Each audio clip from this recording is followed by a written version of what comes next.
우리들에게 주시는 은혜의 복음의 말씀은 로마서 8장 8절에서 11절 말씀 찾으신 줄 알고 같이 봉독하겠습니다. 시작. 육신에 있는 자들은 하나님을 기쁘시게 할 수 없느니라. 만일 너희 속에 하나님의 영이 거하시면 너희가 육신에 있지 아니하고 영에 있나니 누구든지 그리스도의 영이 없으면 그리스도의 사람이 아니라. 또 그리스도께서 너희 안에 계시면 몸은 죄로 말미암아 죽은 것이나 영은 의로 말미암아 살아있는 것이니라. 예수를 죽은 자 가운데서 살리신 이의 영이 너희 안에 계시면 그리스도 예수를 죽은 자 가운데서 살리신 이가 너희 안에 거하시는 그의 영으로 말미암아 너희 죽을 몸도 살리시리라. 아멘. 거듭난 영의 사람아 라는 제목으로 차명근 목사님께서 말씀을 전해주시겠습니다. 주님, 이 시간 성령으로 함께하여 주옵소서. 주의 얼굴 보게 하여 주옵소서. 성령으로 기름 부으시사 영과 진리에 예배되게 하시고 만물보다 높으신 주님의 은혜 앞에서 구원과 의의 길로 우리를 인도하여 주옵소서. 감사드리며 우리 주 예수 그리스도의 이름으로 기도합나이다. 아멘. 아름답고 영광스러운 주의 날입니다. 사랑하는 성도 여러분이 우리 예수 그리스도를 믿고 거듭난 자라면 여러분은 영의 사람입니다. 여러분은 육의 사람이 아니라 영의 사람입니다. 육적일 경우도 있지만 육의 사람은 아닙니다. 육적인 시간 속에 있을지라도 여러분들 고백할 수 있기를 바랍니다. 내가 왜 이렇게 육적인 삶을 살고 있지? 그래서 나는 육적인 사람이구나, 육의 사람이구나. 이렇게 고백하지 마시고 육적인 삶 가운데 있을 때에도 나는 예수 그리스도를 믿고 거듭난 자이기 때문에, 나의 모든 죄를 사함받았기 때문에, 의로운 자이기 때문에 나는 영의 사람이다. 영의 사람이다 라는 데 나의 믿음을 맞추고 고백할 때 나의 육적인 삶에서 벗어나게 되는 것입니다. 육적인 삶을 나의 힘으로 자꾸 벗어나서 영의 사람에 이르려고 하는 것이 아닙니다. 내가 영의 사람임을 자꾸 자각하고 믿고 고백할 때 우리는 생명의 성령의 법으로 말미암아 죄와 사망의 법으로부터 벗어날 수 있는 그런 은혜를 입을 수가 있습니다. 아담이 죄를 범하자 그 영이 죽어버렸다고 했죠. 아담이 죄를 범하고 아담의 영이 죽었습니다. 그리고 이후 모든 태어나는 사람들이 죽은 영으로 태어나고 있습니다.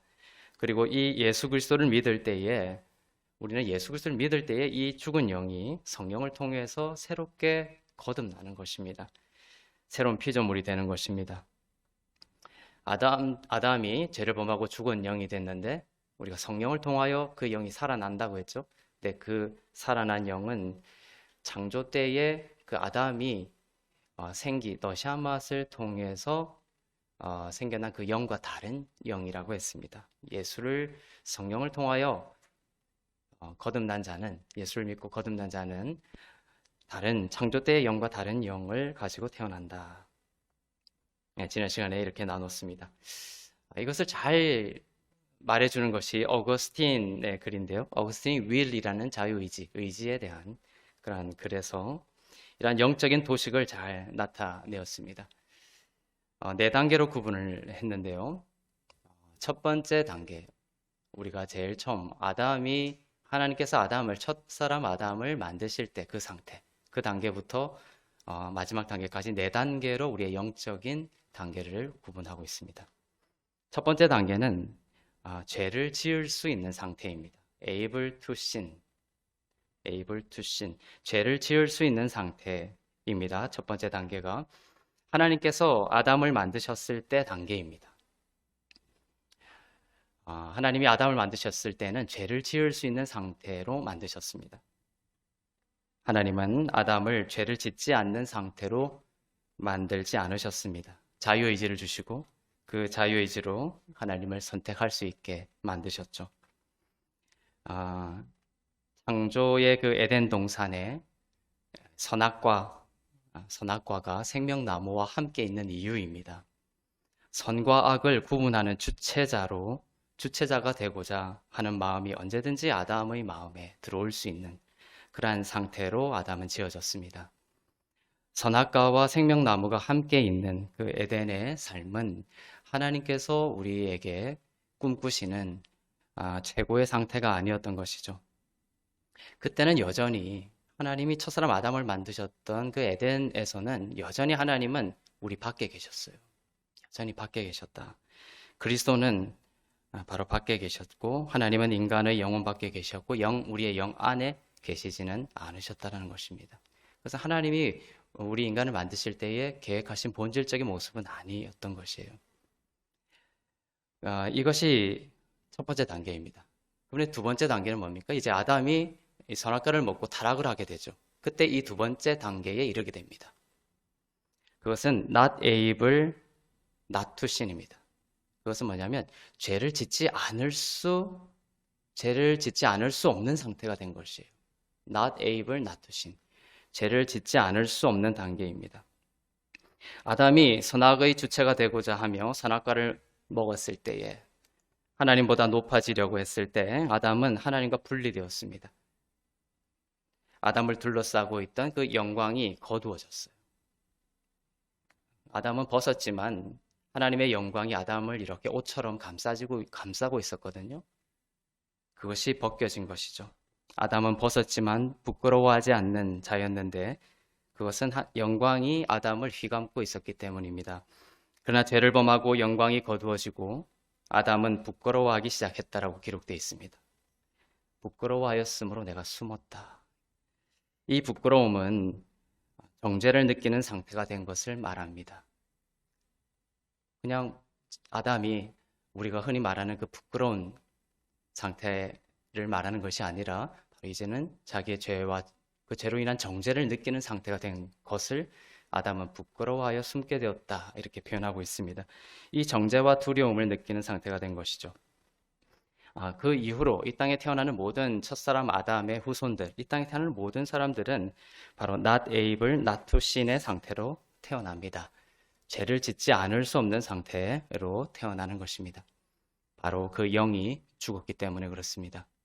하나님과 분리된 것이 죄의 근본이기 때문에 이제 인간은 어떠한 선행을 하고 어떤 좋은 일을 많이 해도 세상에 그 모든 가난을 다 없애고 세상을 다 구하고 또 수행을 하고 명상을 하고 해탈을 했다 하더라도 죄인이라는 상태를 벗을 수 없는 그러한 상태가 된 것입니다. 그렇게 태어나는 것이고 그렇게 살아가는 것입니다. 그 영이 죽었기 때문에 하나님은 그 자를 무조건 죽었다라고 보시는 거예요. 그 행위적인 선행이 죄인이라는 실존을 바꿀 수 없게 되었습니다. 이 상태가 지금도 믿지 않는 세상 사람들의 존재 방식입니다. 이제 그 다음에는 이제 세 번째, 네 번째 단계가 남아 있습니다. 이 세 번째 단계는 able not to sin입니다. 죄를 짓지 않을 수 있는 상태. 죄를 짓지 않을 수 있는 상태가 세 번째 단계입니다. 그런데 이 세 번째 단계는 마지막 네 번째 단계와 함께 우리가 알아야 합니다. 네 번째 단계, 마지막 단계는 뭐냐면 not able to sin의 단계입니다. not able to sin. 죄를 지을 수 없는 상태입니다. 죄를 지을 수 없는 상태. 이것이 하나님께서 그리스도를 통하여 우리 인간을 창조하실 때의 궁극적인 모습이에요. 그것을 하나님이 마음에 품고 인간을 만드셨던 것입니다. 구원의 상태를 말하죠. 이 세 번째와 네 번째 단계가 예수 믿는 자들의 상태입니다. 이 마지막 단계는 죄를 지을 수 없는 상태는 언약적이고 법적인 상태입니다. 그리고 세 번째 단계는 즉 죄를 짓지 않을 수 있는 상태, 죄를 짓지 않을 수 있는 상태는 바로 예수를 믿게 된 성도들이 부활의 몸을 입을 때까지 이 땅에서 경험하는 영적인 전쟁과 승리의 상태를 말합니다. 즉 예수 그리스도를 믿고 거듭나면 네 번째의 영적 상태가 됩니다. 여러분 죄를 지을 수 없는 지금 상태를 살고 있는 것은 아니죠. 계속 매일같이 죄 가운데 넘어집니다. 그런데 하나님은 예수 그리스도를 믿는 자를 네 번째 단계로 먼저 이동시키는 거예요. 네 번째 상태의 그 언약적이고 법적인 상태를 신분적으로 주시는 거예요. 죄를 지을 수 없는 상태라는 법적인 신분을 주시는 것입니다. 그리고 그 네 번째의 법적인 신분과 언약적인 신분으로 세 번째 단계의 삶을 이 땅에서 주님이 오실 때까지 살아가게 하신다는 것이에요. 그래서 이 세 번째와 네 번째 단계를 성도인 여러분들을 함께 생각을 하셔야 됩니다. 바로 이것이 여러분들이 이 땅에서 경험하는 영적인 상황이다라는 것입니다. 그리스도 안에 있는 자이고, 이제 여러분들이 예수를 믿으면 그리스도 안에 있는 자입니다. 그리고 의로운 자이고 이제 영의 사람이 된 것입니다. 하나님은 그리스도 안에 있는 자의 죄를 바라보지 아니하시고 의롭고 흠없고 거룩한 자로 보십니다. 이 법적이고 언약적인 상태는 바뀌지 않는다는 것이에요. 이 네 번째 단계가 예수를 믿고 여러분들에게 주어졌고 이것은 결코 바뀌지 않습니다. 왕이 된 것과 왕에 어울리는 삶을 사는 것은 다르죠. 왕에 어울리지 않는 삶을 산다고 해서 왕이 아닌 것이 아닌 거예요. 비록 왕이지만 우리는 비록 예수 그리스도를 믿고 왕 같은 제사장이 되었지만 많은 사람들은 왕에 어울리지 않는 삶을 살아가고 있는 것이죠. 그러니까 영의 사람이지만 육적인 삶을 살아가고 있는 것이다. 하지만 그러한 거지가 아닌 왕이라는 것을 우리가 자각하고 그 권능에 대해서 알수록 왕은 이 왕으로서의 삶을 살게 되는 것과 같습니다. 이 세 번째 단계가 바로 그것이죠. 죄를 짓지 않을 수 있는 상태, 죄를 이길 수 있는 상태입니다. 성도들은 죄를 이기고 승리할 수 있는 삶으로 하나님께서 인도하십니다. 그런데 성도들 자신의 힘으로 하는 것이 아니라는 것이에요. 그래서 우리에게는 꼭 이 네 번째 단계가 날마다 우리의 영 가운데 선포가 되어야 합니다. 네 번째 단계인 죄를 지을 수 없는 상태로 여러분들을 불러내신 하나님의 은혜와 그 끝없는 사랑에 머무는 것을 통해, 즉 네 번째 이 단계가 나의 정체성이다 라는 그 정체성으로 세 번째 단계의 삶을 살 수 있다는 것입니다. 그리스도 안에서 하나님의 의가 되었다라는 이 진리, 이것이 네 번째 하나님께서 주신 은혜입니다. 그 진리 속에서 영이 살아있고, 여러분 영이 살아있고 또 깨어있고 춤을 출 때 그 의에 기반한 깨어있는 영이 바로 혼과 육을 참된 의미에서 춤추게 하고 살아나게 한다는 것입니다. 우리 사람은 세 부분으로 나누어져 있습니다. 하나님께서도 성부 하나님, 성자 하나님, 그리고 성령 하나님 세 분으로 이루어져 위격이 그렇습니다. 세 분으로 계십니다. 그래서 천사도 원래는 셋이었어요. 가브리엘, 미가엘, 그리고 루시퍼, 이렇게 세 천사가 있었습니다. 그러나 루시퍼가 하나님의 보좌를 찬탈하고자 함으로 타락하여 이 땅에 쫓겨나 땅의 권세를 잡고 있는 것이죠. 그래서 성막의 그 지성소 안에 있는 그 언약궤 위에 있는 그 천사 둘, 언약궤 위에 천사가 둘이 있는 이유가 바로 그거예요. 원래는 셋이었지만 둘만 남아 있는 거예요. 루시퍼는 쫓겨나서 세상의 권세를 잡고 있고, 그래서 그 언약궤 위에 천사 둘이 속죄소를 바라보고 있는 이유입니다. 그리고 예수님이 무덤에서 부활하신 후에 제자들이 그 무덤에 도착하여 무덤 안을 들여다보죠. 그때도 무덤 안을 들여다보았을 때 예수님이 누우셨던 곳에 바로 천사 셋이 있습니까? 아니죠. 천사 둘이 앉아 있었던 이유도 바로 이러한 이유입니다.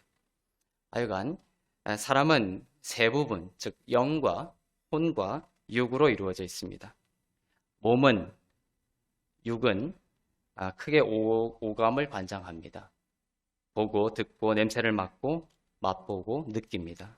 육이 하는 일이죠. 그리고 영과 혼과 육으로 이루어져 있는데, 그 다음에 혼은 지정의로 구성이 되어 있습니다. 마인드, 이모션, 윌입니다. 지적인 역량과 감정과 또한 의지적인 측면을 말합니다. 그 다음에 영이 있죠. 영과 혼과 육인데 그 다음에 영은 바로 하나님과의 교통입니다. 교통을 담당합니다. 커뮤니언. 그리고 직관, 인투이션, 직관을 담당합니다. 그리고 conscience, 양심이 이 영에 있습니다. 참나, 여러분의 참나는 바로 이 영이에요. 영은 영원합니다. 하나님께서 생기, 즉 너샤맛을 불어넣으시면서 여러분들의 영적인 존재가 되었습니다. 그러나 아담의 죄로 인해서 이 영이 죽었고 그리스도의 보혈로 인해 이제 성령이 여러분 가운데 내주하시면서 여러분들은 새 영이 되었습니다. 이 새 영이 바로 여러분 성도들의 참된 나입니다. 영입니다. 그리고 성도들은 이제 창조 때와 다른 새로운 피조물로서의 영의 사람이 되었습니다.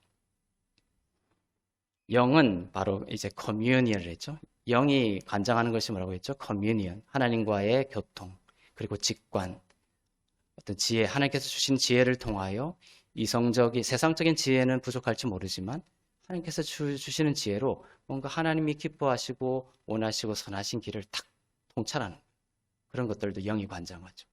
그리고 이러한 양심도 관장합니다. 이 영은 하나님과의 교통이 이루어지는 역할을 하죠.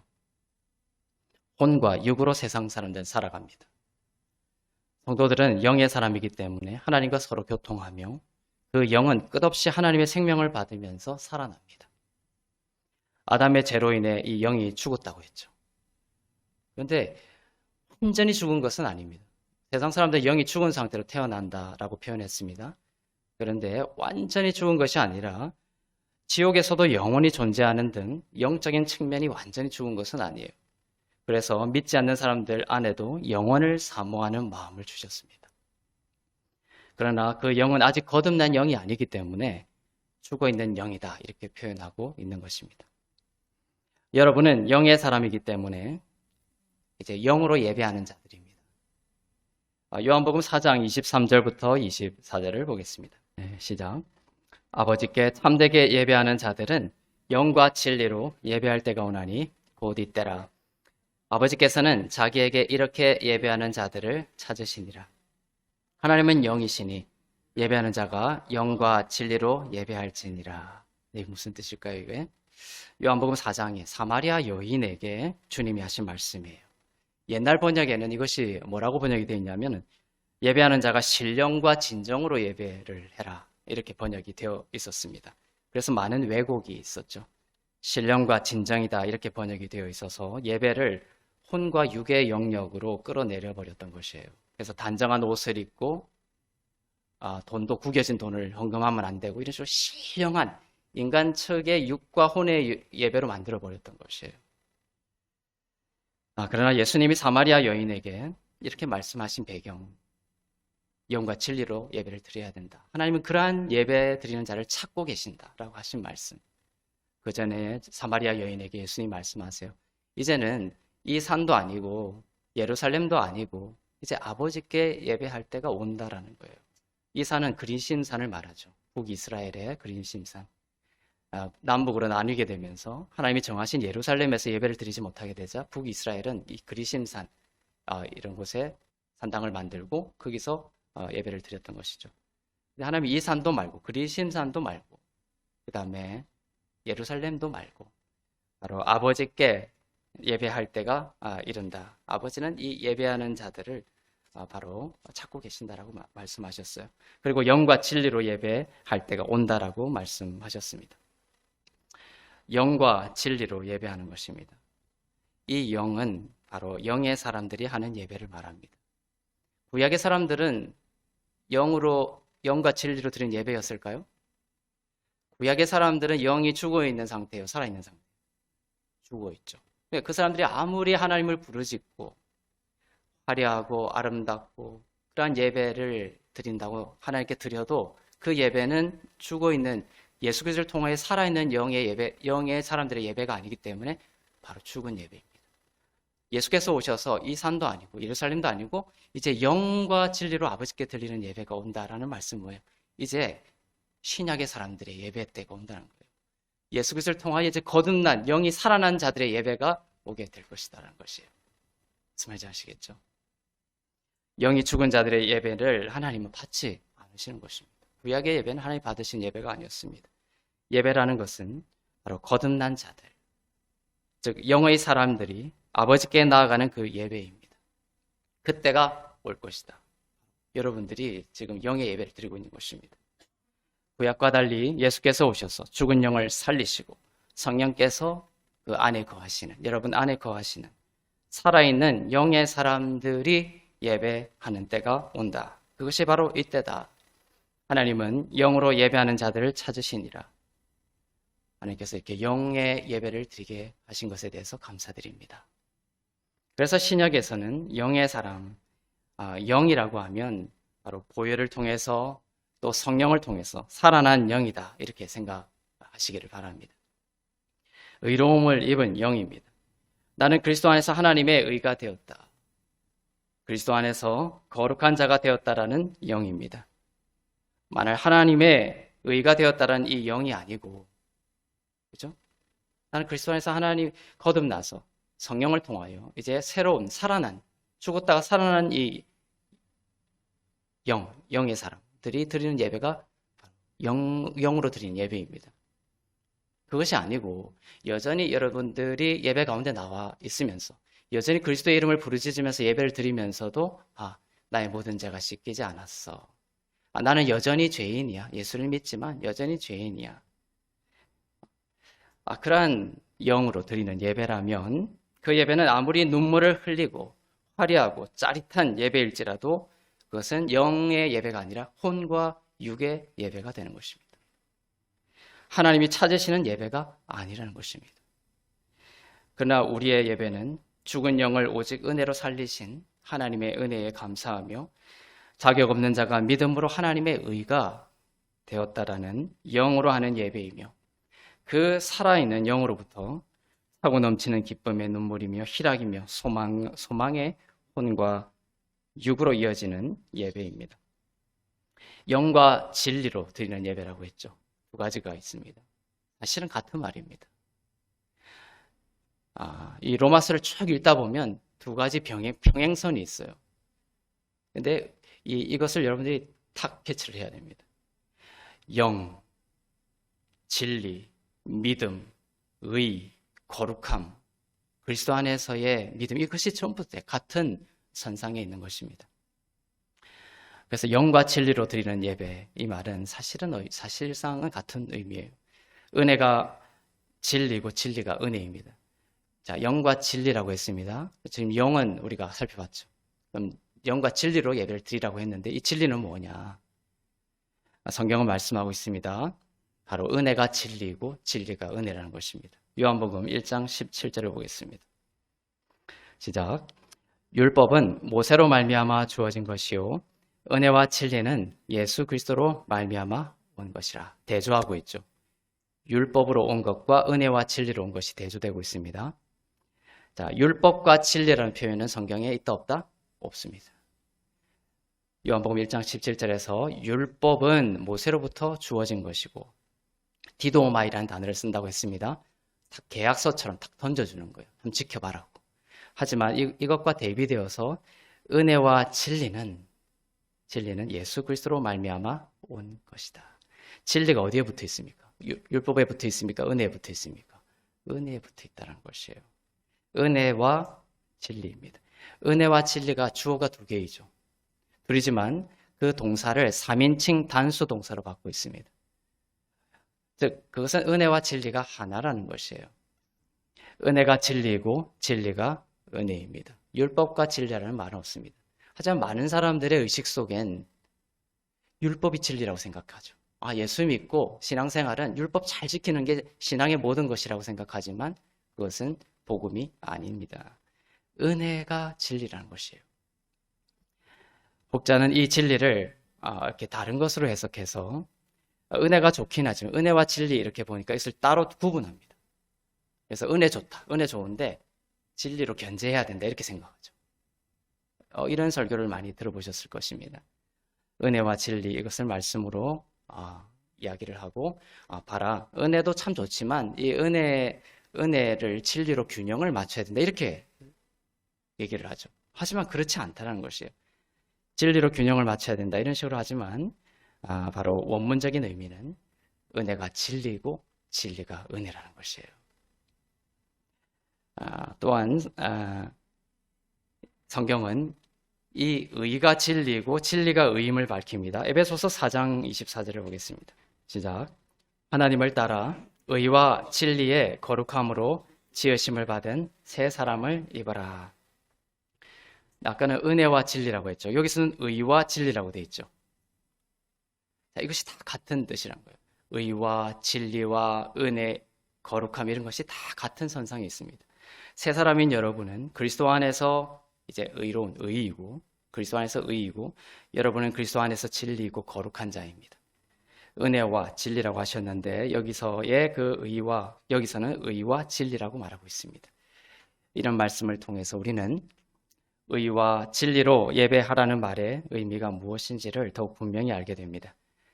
은혜가 높임 받는 예배, 살아있는 영의 사람들이 하는 예배, 그리스도 안에서 하나님의 의가 되었고 그리스도 안에서 내가 하나님의 거룩한 자가 되었다라는 이 영으로 하는 예배가 신약에서 하나님이 원하시는 예배입니다. 그래서 여러분들 예배를 마치고 예배 가운데 비록 이제 예배 중에 나올 때에는 참혹한 나의 죄 때문에 정죄와 죄의식과 참혹함과 그것으로 인해서 내 삶이 죄에 대한 형벌을 받아가지고 정말 나쁘게 될 것이라는 두려움 속에는 나올 수는 있어요. 하지만 하나님이 원하시는 영과 진리로 드리는 예배를 통해서 여러분의 영이 깨어나야 돼요. 나는 그리스도 안에서 의로운 자이구나. 나의 영이 다시 회복되는 것입니다. 나는 그리스도 안에 있는 나를 하나님께서 거룩하게 받으시구나. 하나님께서 나의 삶을 축복하고 계시구나. 하나님이 나의 삶에 원하시고 인도하시는 것은 재앙이 아니라 이제 소망과 미래구나. 나의 영이 의와 진리로 깨어나는 것. 그것이 참된 예배가 되는 것입니다. 예배를 드리고 나서도 나갈 때 뭡니까? 눈물을 참혹하게 흘리면서 그래 나는 내가 죄인이야 하면서 가슴을 치면서 나간다면 그것이 인간적으로는 되게 좋은 예배인 것처럼 보여도 하나님이 찾으시는 예배는 아니라는 것이에요.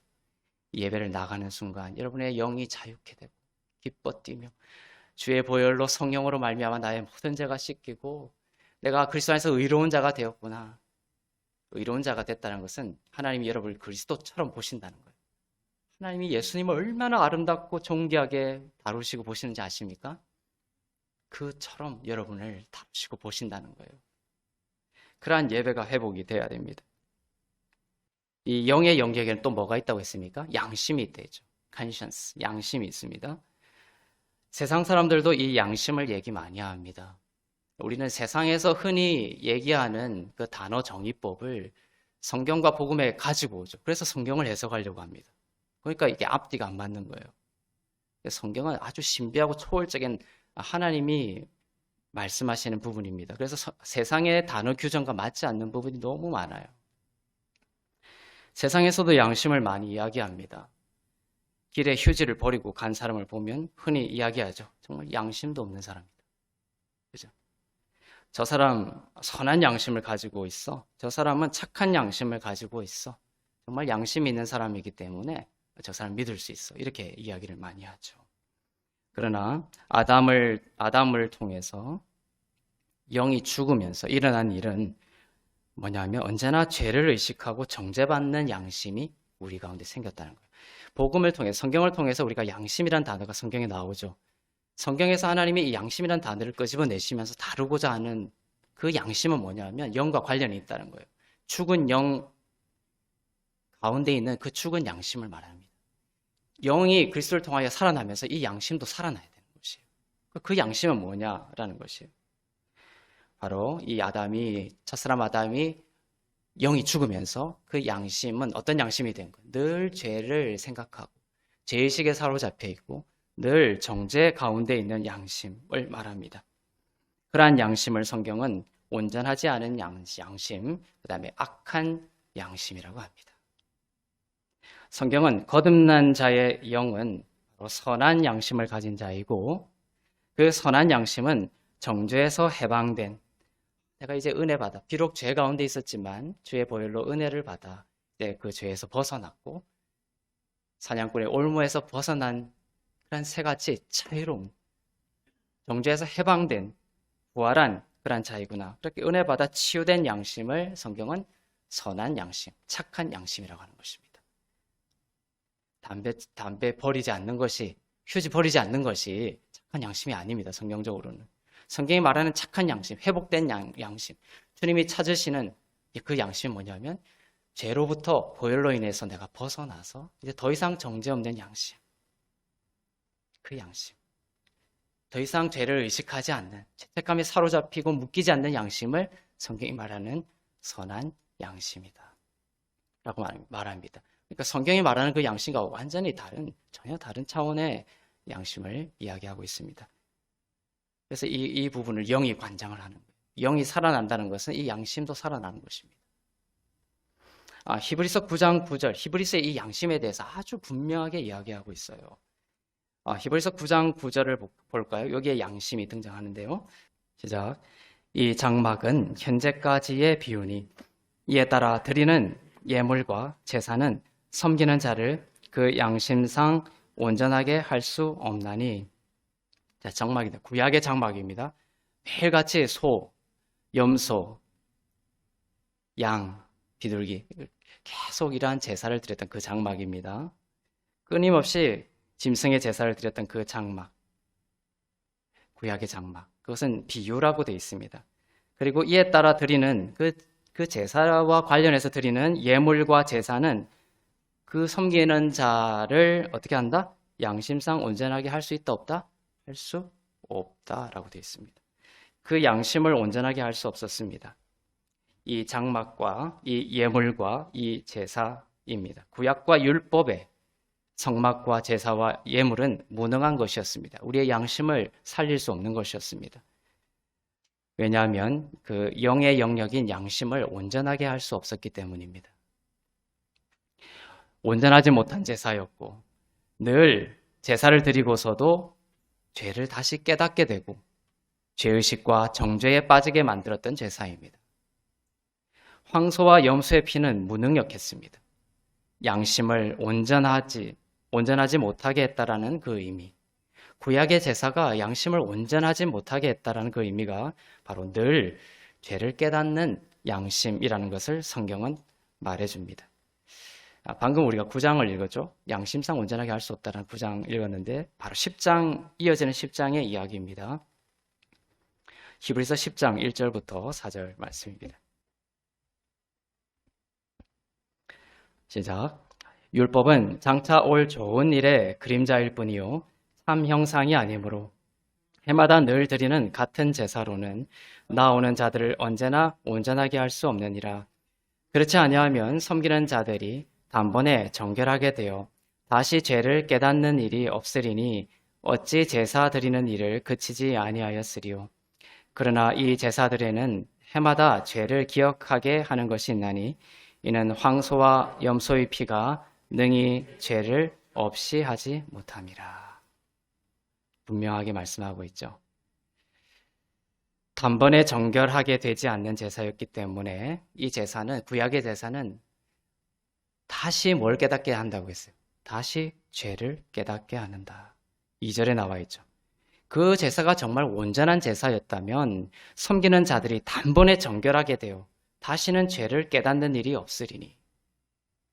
그런데 많은 교회와 많은 세상은 어떻게 해요? 죄를 깨달으라고 하죠. 죄를 깨닫는 것이 가장 고차원적인 거라고 이야기를 합니다. 하지만 구약의 제사는 그 제사가 불완전했기 때문에 계속 제사를 드리고 나서 또다시 그 죄를 깨닫게 하고 그 죄로 인하여 묶이게 하고 그다음에 정죄 속으로 들어가게 하는 불완전한 제사였다는 것입니다. 만약 그 제사가 완전한 제사였다면 제사가 그쳤을 것이라고 말하고 있죠. 불완전했기 때문에 계속 끊임없는 제사를 드렸던 것입니다. 구약의 무능력하고 불완전한 제사입니다. 3절에서처럼 이 구약의 제사들은 해마다 죄를 기억하게 만들었고 그 참혹함을 말합니다. 그러나 우리의 양심을 죄의식과 정죄에서 벗어나게 하는, 즉 온전하고 선한 양심을 갖게 만드는 한 영원한 제사가 우리에게 주어졌습니다. 예수가 오시면서 구약의 제사 그쳐버린 거예요. 왜냐하면 그 제사는 온전한 제사였기 때문입니다. 온전한 제사라는 건 뭡니까? 그 예수 그리스도의 한 번의 영원한 십자가의 제사, 그 드려지심으로 말미암아 우리의 양심이 이제 어떻게 된 거예요? 온전하게 된 것입니다.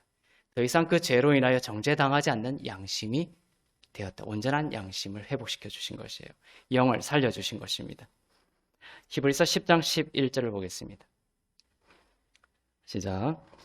제사장마다 매일 서서 섬기며 자주 같은 제사를 드리되 이 제사는 언제나 죄를 없게 하지 못하거니와 오직 그리스도는 죄를 위하여 한 영원한 제사를 드리시고 하나님 우편에 앉으셨다라고 되어 있습니다. 네. 자, 제사장마다 매일 서서 섬기며 자주 계속해서 끊임없는 제사를 드렸고 그 제사는 언제나 죄를 없이 하지 못했다. 하지만 예수께서 우리를 위하여 한 영원한 제사를 드리고 효력이 영원한 제사를 드리시고 하나님 우편에 앉으셨다. 제사장은 섰다라고 되어 있고 예수님은 제사를 마치시고 앉으셨다라고 되어 있죠. 제사장은 서서 끊임없이 제사를 그치지 못했다고 되어 있지만 예수님은 한 영원한 제사를 드리시고 앉으셨다라고 되어 있습니다. 언제나 죄를 없게 하지 못했습니다. 구약의 제사장들이 매일 서서 끊임없는 제사를 드렸다는 것은 여러분들이 예수를 믿고 나서도 끝없이 죄의식과 죄책감과 정죄 속에 묶여 있으면 계속 이 구약의 제사를 드리는 아직 구약의 삶을 살고 있는 것이에요. 그 구약의 제사는 늘 제사를 드리고 제사를 드리고 나서 곧장 나오자마자 또다시 그 죄를 생각나게 하는 제사였고 다시금 정죄받게 하는 제사였습니다. 정죄에서 해방하지 못했던 것이죠. 그래서 또다시 황소와 염소로 제사를 드려야 했습니다. 그러나 그리스도께서 죄를 위하여 한 영원한 제사를 드리시고 하나님 우편에 앉으셨습니다. 제사장들은 앉을 수가 없어서 늘 서서 이렇게 기록되어 있습니다.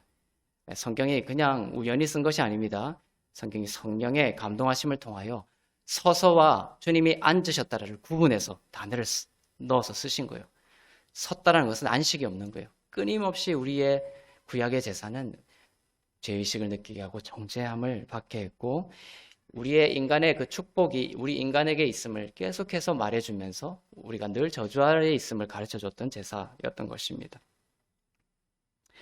그러나 예수 그리스도는 앉으셨습니다. 부활하시고 앉으셨다는 것은 죄의 문제, 의의 문제, 양심의 문제를 마치셨고 그 효력은 영원하다라는 뜻입니다.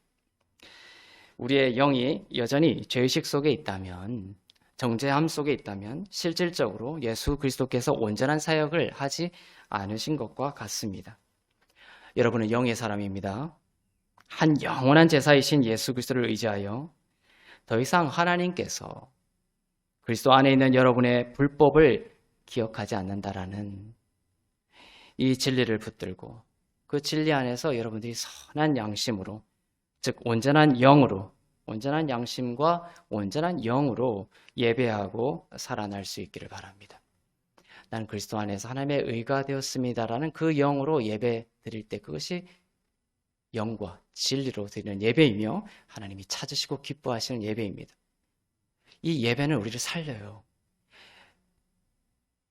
죄의식과 나는 여전히 죄인입니다. 그리스도의 보혈이 있지만 그건 완전한 제사가 아니기 때문에 나는 여전히 죄인입니다라는 영으로 이 예배를 걸어 나가면 죽는 거예요. 그건 사망으로 우리를 이끕니다. 하지만 예수께서 오셔서 우리를 살리시고 양으로 생명을 얻고 더욱 살리시기를 원하시는 거예요. 그래서 이 예배를 우리에게 원하시는 거예요. 주님이 높은 곳에 계시고 이 예배를 그냥 하나의 어떤 형식으로 받으시려고 하는 것이 아니라 이 영과 진리로 드리는 예배를 우리가 드리면 살아나기 때문에 그렇습니다. 우리를 살리기 위해서 그러신 거예요. 예수님이 공생애 때 오셔서 안수하시고 우리를 살리셨던 것처럼. 그래서 이 예배는 예수 그리스도의 생명을 받아서 살아나는 예배가 되는 것입니다. 그리고 그 중심에는 온전한 양심이 있는 거예요. 네, 나의 모든 죄책과 죄의식과 정죄를 주께서 해방시키셨구나. 그 영이 살아나면 혼이 살아나고 또 육이 살아나는 것입니다. 같은 히브리서 10장 17절을 보겠습니다. 시작. 또 그들의 죄와 그들의 불법을 내가 다시 기억하지 아니하리라 하셨으니 또 그들의 죄와 그들의 불법을 내가 다시 기억하지 아니하리라. 하나님은 내가 새 영을 주고 너희의 죄와 불법을 다시는 기억하지 않겠다라고 신약의 예배를 선포하셨는데도 여전히 많은 곳에서 실질적으로는 죄를 계속해서 기억하게 하는 예배가 이루어지고 있습니다. 죄의식에 사로잡히라는 예배, 정죄받으라는 예배, 정죄를 요구하는 예배를 하고 있습니다. 우리의 인간적인 얄팍한 생각으로는 이 죄를 들춰내고 이 죄가 하나님보다 그리스도보다 더 높아져서 우리의 삶의 중심에 그 죄의 고백이 있게 되면 우리가 그 죄를 뉘우치고 돌아설 것 같죠. 우리를 만드신 하나님은 그런 설계를 했다고 말씀하지 않습니다. 복음으로. 그래서 우리의 인간적인 생각일 뿐이에요. 죄를 고백하고서도 죄를 사하셨고 의롭게 하셨다라는 선한 양심에 이르지 못하게 하는 그 예배가, 그 구약의 예배가 아직도 이루어지고 있습니다. 그것은 영과 진리로 하는 예배가 아닙니다. 혼과 육으로 하는 예배인 것이에요. 그것은 하나님이 원하시고 찾으시는 예배가 아닙니다. 복음은, 여러분 복음 때문에 여기 오셨죠? 복음이 아니면 여기 올 이유가 없습니다. 그리고 복음 때문에 이 예배를 드리고 있습니다. 그런데 이 복음은 하나님의 의를 선물로 주는 것이에요. 복음 때문에 내가 예수 믿고 교회 다닌다라고 하면서도 복음에 대해서 물어보면 오답을 자꾸 얘기해요, 사람들이. 복음이 뭡니까? 복음은 하나님의 의를 선물로 받는 것이 복음입니다. 성경은 분명히 말하고 있습니다. 복음에는 뭐가 드러나야 된다? 하나님의 의가 드러나야 된다. 하나님의 의가 드러나서 영이 살아나고 깨어나고 또 선한 양심으로 주님 앞에 나아가는 그 예배와 삶이 되기를 바랍니다. 그래서 로마서 1장 16절부터 17절 복음이 무엇인지에 대해서 분명히 말씀하고 있는 것을 우리가 한 번 더 보기 원합니다. 로마서 1장 16절에서 17절입니다. 시작. 내가 복음을 부끄러워하지 아니하노니 이 복음은 모든 믿는 자에게 구원을 주시는 하나님의 능력이 됨이라. 먼저는 유대인에게요 그리고 헬라인에게로다. 복음에는 하나님의 의가 나타나서 믿음으로 믿음에 이르게 하나니 기록된 바 오직 의인은 믿음으로 말미암아 살리라 함과 같으니라. 루터의 그 종교개혁이 일어난 위대한 본문입니다. 이 개혁이 영적인 이 살아남이 여러분 가운데 다시 있기를 바랍니다. 여기 보면 우리에게 구원을 주시는 하나님의 능력이다 이렇게 되죠. 복음이. 즉 우리는 구원이 필요한 사람이라는 것이에요. 나는 구원이 필요 없다. 그냥 내 재산 많고 내 경력 많고 세상에서도 내가 혼자 힘으로 잘 살 수 있으니까 예수의 구원, 복음이라는 건 필요 없다. 그건 예수 믿는 사람이 아니죠. 주님은 말씀하십니다. 이 복음은 모든 믿는 자에게 구원을 주시는, 우리에게 구원이 필요하다, 복음이 필요하다라는 하나님의 말씀이에요. 세상에서 아무리 많은 힘과 강한 높은 지위를 가진 사람이 있을지라도 주님 앞에 겸손히 나와서 나의 삶은 하나님의 구원이 필요한 삶입니다. 복음이 필요한 삶입니다. 고백할 수 있기를 바랍니다. 정말 그것이 겸손한 거예요. 구원이 필요합니다. 거듭난 이후, 거듭남의 구원, 그 이후에도 우리의 삶은 매일 구원이 필요해요. 그 구원을 주시는 능력이 바로 복음이다라고 말하고 있습니다. 복음은 모든 믿는 자에게 구원을 주시는 하나님의 능력이 됩니다. 복음은 모든 믿는 자에게 주시는 하나님의 능력이 됨을 믿습니다. 다른 곳에서 방황하고 눈물 짓고 밤을 새우셨다면 지금 복음으로 돌아오시기를 바랍니다. 이 복음 안에 능력이 있습니다. 하나님은 우리를 실망시키지 않으실 것입니다. 둘째는 능력을 주시는 복음에는 하나님의 의가 나타난다고 되어 있습니다. 17절에 복음에는 하나님의 의가 나타나서, 그러니까 하나님의 의가 나타나야 하나님의 능력이 된다는 거예요. 복음이. 인간의 죄가 나타나서 아닙니다. 복음에는 인간의 죄가 나타나서 우리에게 구원을 주시는 하나님의 능력이 된다라고 말씀하지 않습니다. 복음에는 하나님의 의가 나타나서 우리를 믿음을 통하여서 우리에게 하나님의 구원을 주시는 능력이 된다라는 것입니다. 지금 여러분이 듣고 있는 복음이라는 것이, 그 설교가 인간의 죄가 죄사함보다 높거나 인간의 그 죄가 의롭다, 주님이 의롭다 칭하시는 그 진리의 선포보다 더 높이 강조되고 있는 그러한 메시지와 복음이라면 그것은 복음이 아니라는 것을 성경은 말씀해주고 있는 것이에요. 악한 양심을 심어주는 것입니다. 우리를 죽이는 것입니다. 복음을 통해, 예배를 통해 하나님의 의가 날마다 매주 나타나고 선포되는 그 복음으로 여러분이 돌아오시길 바랍니다. 내가 너희의 죄와 불법을 다시는 기억하지 아니하리라. 이 영으로 여러분들 돌아가실 수 있기를 바랍니다. 내가 너희의 죄와 불법을 다시는 기억하지 아니하리라. 이 예배당을 나서는 순간부터 참소하는 자라는 이름을 가진 사탄은 바로 참소할 거예요. 공격이 바로 들어갑니다. 하나님이 너의 죄와 불법을 다시 기억하지 않는다고 하면서 다시금 여러분 양심 속에 죄와 정죄를 불러일으키는 거예요. 돌아가는 그 차 안에서 또 뭐 사소한 것 하나 때문에 신호 위반한 것 때문에 또 막 싸우고 욕하고 서로 정죄하면서 그렇게 하는 이유는 뭐냐면 내 마음에 악한 양심을 다시 심어주는 거예요. 사단이. 그렇게 하고 너가 크리스찬이냐? 하나님이 너의 그 죄를 지금 보고 계셔. 이것으로 인해서 너의 삶 가운데 안 좋은 일이 일어날 거야. 이런 식으로 사망으로 쫙 끌고 가는 거예요. 그러나 영적 전쟁이 다시 펼쳐지게 될 것이에요. 그렇지만 오늘 이 예배를 통하여 내가 무슨 일이 있더라도 주님의 십자가 때문에 여러분의 어떠한 자격과 잘함 때문이 아니라 십자가 때문에 하나님께서 이렇게 말씀하신다. 내가 너의 죄와 불법을 다시는이라는 것은 영원하다는 것입니다. 그 효력이 영원한 것입니다. 죄와 불법을 기억하지 아니하리라. 주님이 말씀하셨어. 그리고 그 참소를 막아내시기를 바랍니다. 그걸 다른 걸로 해결하려고 하면 더 깊은 수렁으로 빠지게 되어 있습니다. 바로 십자가 때문이죠. 십자가 때문에 너희의 죄와 불법을 다시는 기억하지 않는다 말씀하시고 있습니다. 이 복음을 오늘 여러분들 믿으시길 바랍니다. 그러니까 많은 사람들이 사실 복음을 믿지 않고 있습니다. 따지고 보면. 십자가 때문에 여러분 살아난 영이고 만약 잠든 영이 있다면 이 시간 이 복음을 듣고 내가 십자가를 통하여 너희의 죄와 불법을 다시는 기억하지 아니하리라. 너는 그리스도 안에서 하나님의 의가 되었다는 이 복음을 듣고 다시금 깨어날 수 있기를 바랍니다. 여러분들을 살리실 거예요. 여러분의 삶과 자녀와 가정 가운데 하나님의 생명이 이미 열린 하늘에 그 생명이 물부터 부어질 것입니다. 그것을 틀어막고 생명이 흐르지 못하도록 그 쥐어 막고 있는 것이 뭐예요? 바로 여러분의 악한 양심이라는 거예요. 하나님이 막고 있는 것이 아닙니다. 여러분 자신이 죄의식과 정죄 속에서 그 하늘의 생명을 틀어막고 있는 거예요. 이 시간 예수 그리스도의 십자가를 통해서 주님이 말씀하시는 그 의의 복음을 듣고 사냥꾼의 올무에서 벗어난 새같이 자유하시기를 바랍니다. 이 정죄에서 풀려나시기를 바랍니다. 그러면 치유가 일어나는 것입니다. 회복이 일어나고 공급이 흘러오는 것입니다. 오직 의인은 믿음으로 말미암아 살리라.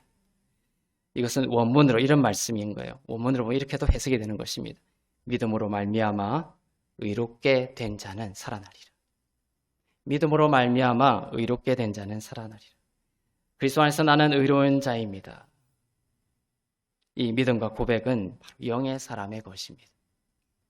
영의 사람이 되십시오. 더 이상 그리스도 안에서 정죄함 없다라는 선한 양심으로 여러분 예배하시길 바랍니다. 그리고 그 예배를 회복하십시오. 하나님은 영과 진리로 예배하는 자를 찾고 계십니다. 하나님 찾고 계신데요. 여러분들이 많은 세상적으로 많은 일들을 하는 그걸 찾고 계신 것이 아니라 영과 진리로 예배하는 자를 찾고 계십니다. 하나님은 이걸 찾고 계신데 많은 사람들이 딴 데서 다른 삶을 살고 있죠. 하나님이 찾고 계신 곳에서 하나님이 기뻐하시는 삶을 하나님의 마음에 우리의 삶과 마음을 맞추는 것이 가장 지혜롭고 아름다운 것입니다. 그게 하나님의 모든 것이 공급되기 때문에 그렇습니다. 여러분의 삶에서 바로 이 예배가 우선순위가 되고 있습니까? 또한 그 예배는 구약의 예배입니까? 아니면 그리스도의 제사함과 하나님의 의가 드러나는 신약의 하나님이 찾으시던 영과 진리의 예배입니까? 어떤 어둠 가운데에서도 잠시 눈을 멈추고 눈을 감고 잠시 멈추어서 눈을 감고 바로 하나님과 여러분의 영 가운데 선포하십시오. 여러분의 갈릴리 호수처럼 여러분의 영이 무질서하고 어둠 속에 사로잡혀 있다면 잠시 멈춰도 됩니다. 눈을 감고 영 가운데 선포하는 거예요. 나는 영의 사람이다. 그 선포만으로도 벌써 이제 하나님이 일하기 시작하시는 거예요. 그래서 항상 4단계에서 시작하셔야 돼요. 여러분들은 4단계에서. 그리스도 안에서 나는 하나님의 의가 되었습니다라는 선포는 바로 이 네 번째 4단계를 말하고 있는 것입니다. 이 4단계가 없이 3단계, 죄를 짓지 않을 수 있는 그러한 상태의 삶을 살려고 하면 능력이 없는 것이에요. 많은 사람들이 왜 능력 없는 크리스찬의 삶을 살고 있느냐 하면 바로 이 네 번째 단계에서 출발하지 않기 때문에 그렇습니다. 자녀들에게도 바르게 살아라, 또 그런 거 하지 마라, 또 이렇게 살아라 이렇게 얘기해도 왜 안 되느냐 하면 네 번째 단계가 빠졌기 때문에 그래요. 저번 주에도 얘기했듯이 큰 용사에 불러주면 그 실존이 행위라는 것으로 드러나는 것입니다. 행위로 실존을 만들려고 하지 마시고 주님이 그리스도 안에서 불러주시는 이 정체성 가운데 내 영을 선포하고 머물면 이 존재가 행위로 나오는 것이에요. 그리고 행위가 존재의 하나의 양식이 되는 것입니다. 이 분리되지 않습니다. 행위가 존재가 비잉이 도잉으로 열매 맺게 하십시오. 그래서 우리는 이 존재, 주님이 나를 어떻게 불러주시는가? 그리스도 안에서 내가 법적으로 언약적으로 무엇이 되었는가? 예수께서 채찍에 맞으심으로 내가 나음을 입었다. 존재죠. 그것을 계속 묵상하면 혼과 육의 영역에서 치유가 일어나는 것입니다. 혼과 육의 영역에서 회복과 치유가 일어나려고 열심히 노력하는 것이 아니라 예수께서 무슨 일을 하셨지?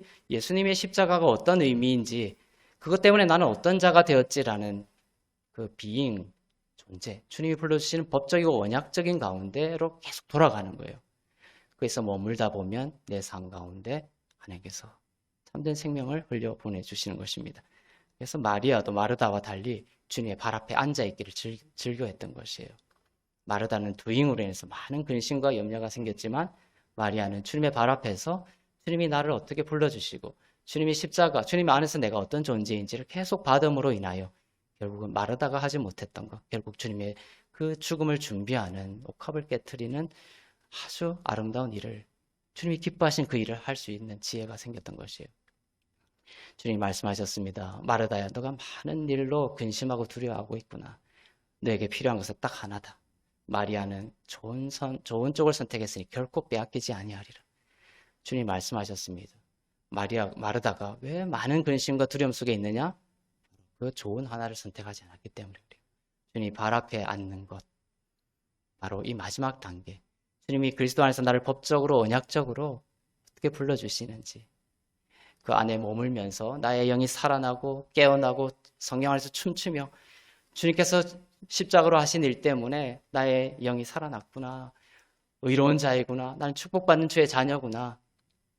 자녀들도 이 영이 내 가운데 가득 차면 여러분의 친권의 거리를 벗어나서 세상 속에 자녀들이 들어갔을지라도 넉넉히 이길 수 있는 힘과 능력을 그들이 가지게 되는 거예요. 언제까지나 여러분들의 자녀를 따라다니면서 훈육할 수 없습니다. 여러분들의 그 친권 속에 있을 때, 양육 안에 있을 때 이 영을 살려줘야 돼요. 나는 의의 사람이구나, 영의 사람이구나. 이렇게 살아나면 그 자녀는 새 바다 끝에 거할지라도 어둠을 이기고 승리할 수 있는 귀한 하나님의 빛의 자녀가 되는 것입니다. 여러분이 해야 할 일은 이 자녀의 영을 살리고 깨우는 것이에요. 그러한 예배를 드리는 것입니다. 나는 그리스도 안에서 의롭고 흠없고 거룩한 자녀다. 나는 하나님의 것이다. 나의 삶은 영과 진리로 예배하는 삶이다. 그런 고백이 늘 있기를 바랍니다. 여러분이 의의 복음, 은혜의 복음을 듣고 또 듣고 믿음이 자라 하나님의 의가 나타나는 복음을 통해 구원을 주시는 하나님의 능력을 모든 삶에서 경험하고 죽은 것이 살아나고 상한 마음이 치유되고 없는 것을 있는 것으로 불러내시는 그러한 하나님의 성령의 새 창조의 역사가 가정과 민족과 여러분의 삶의 모든 영역에서 일어나기를 주님의 이름으로 축원합니다. 기도하겠습니다.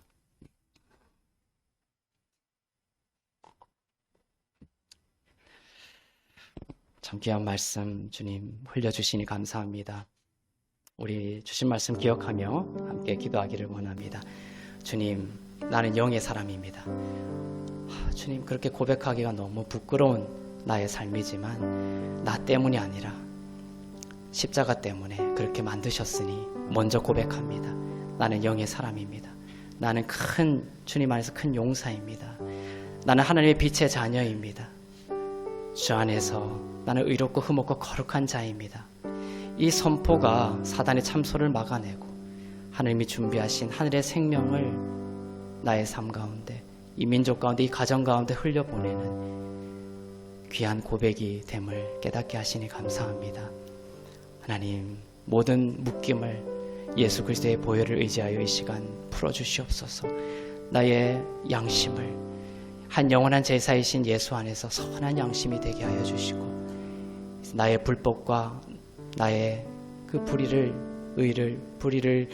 보지 아니하시며 나를 의롭게 보시고 하나님의 자녀로 보시는, 의로운 자녀로 보시는 주님의 마음으로 가득 찬 영을 회복시켜 주시옵소서.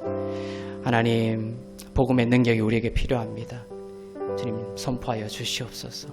복음에는 하나님의 의가 나타나 믿는 자들 가운데 구원을 주시는 하나님의 능력이 됨을 믿습니다. 이 시간 예수를 믿지 않고 그 영이 죽은 자가 있다면 예수 그리스도 안에서 모든 죄가 사함받고 의로운 하나님의 자녀가 되었음을 믿고 이 시간 그 영이 살아나게 하여 주시옵소서. 잠든 자가 있다면 깨어나게 하여 주시옵소서. 의의 복음을 듣고 은혜의 복음을 듣고 그리스도 안에 안식함으로써 살아나게 하여 주시고 깨어있게 하여 주시옵소서. 춤추게 하여 주시옵소서. 주님 안에서 주시는 꿈과 비전을 사모하게 하여 주시옵소서. 생명을 사랑하는 자가 되게 하여 주시옵소서. 육의 생각은 사망이라고 했습니다. 늘 죽음을 생각하고 안 될 것이라고 생각하고 늘 부정적인 생각 속에 갇혀있던, 감옥에 있던 나의 영을 주님 살려주시고 깨워주시옵소서. 주님, 생명을 사랑하고 좋은 날 보기를 소원하라고 주께서 명하셨습니다. 주님, 이 시간 내 삶 가운데 생명을 부어주시기를 원하고 내 자녀를 살리시기를 원하시고 우리의 가정 가운데 좋은 날 주시기를 원하시는 주님을 의지하여 주님, 이 시간 고백합니다. 주님, 십자가 때문에 나의 자녀는, 나의 아들은, 나의 딸은 의로운 하나님의 자녀입니다. 주의 생명을 물부터 부어 주시옵소서. 혼과 육을 살려 주시옵소서. 치유시켜 주시고 회복시켜 주시옵소서. 내 믿음대로 될지어다.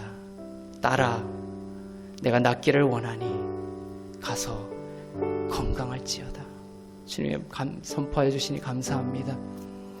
하나님, 마른 뼈에게 생기가 들어갈 때 큰 군대가 되었던 것처럼 비록 마른 뼈같이 죽어있는 나의 삶이고 나의 가정이고 나의 자녀일지 모르지만 믿음의 눈을 들어서 큰 군대로 바라보시는 주님의 믿음 가운데 나의 믿음을 맞춥니다. 그리고 선포합니다. 살아날지어다. 주의 십자가로 이미 살아났으니 살아날지어다. 큰 군대가 될지어다. 이 민족을 변화시키고 어둠 가운데 눈물 짓는 세상 가운데 빛을 선포하며 주의 구원을 선포하고 흘려보내는 귀한 하나님의 자녀들 될지어다. 그러한 삶이 될지어다. 그러한 나의 배우자가 될지어다. 그러한 가정이 될지어다. 주님, 영과 진리로 드리는 예배 되게 하여 주시고 어떠한 어둠과 어떠한 제약과 어떠한 상황이 올지라도 의와 진리로 드리는 예배를 포기하지 않게 해주시고 나의 삶 가운데 가장 우선순위가 되게 해주시며 하나님이 찾으시는 이 예배가 나의 삶 가운데 중심이 되는 귀하고 복된 참된 아름다운 예배가 되게 하여 주시옵소서. 삶이 되게 하여 주시옵소서. 우리 함께 기도하며 나가시겠습니다. 살아계신 하나님, 이 시간 성령의 바람이 불어 죽어있는 모든 영을 살릴지어다. 잠자고 있는 영을 깨울지어다. 생겨 불어 마른 뼈를 살려 큰 군대가 되게 할지어다. 하나님, 그 버려져 마땅할 그 마른 뼈에게 세상은 이제 필요 없다고 말하는 정말 버림받은 그 뼈에게 주님 찾아가 주셔서 그들을 포기하지 아니하시고 선포하여 주시니 감사합니다. 마른 뼈에게 명하사 큰 군대가 되게 하여 주시옵소서. 하나님, 죽어있는 영을 깨워주시고 살려주시고 하나님, 그리스도 안에 있는 의의 복음으로 내가 그들의 불법과 죄를 기억하지 아니하며 이제 나의 자녀로, 세상 가운데 빛된 자녀로 내가 친히 인도할 것임을 주님이 선포하시니 그것을 믿음으로 받으며 주님이 불러주시는 그 복음의 선포 안에 머물게 하여 주시옵소서. 우리의 입술을 열어서 믿음의 선포를 하게 하여 주시옵소서. 하나님, 복음의 능력이 우리에게 필요합니다. 하나님, 우리의 영 가운데, 우리의 자녀의 영 가운데 하나님의 의의 복음이 흘러가게 하여 주시고, 주님, 복음이 선포될 때마다 만물보다 높으신 그리스도의 이름이 높임될 때마다 살아나게 하여 주시옵소서. 회복되게 하여 주시옵소서.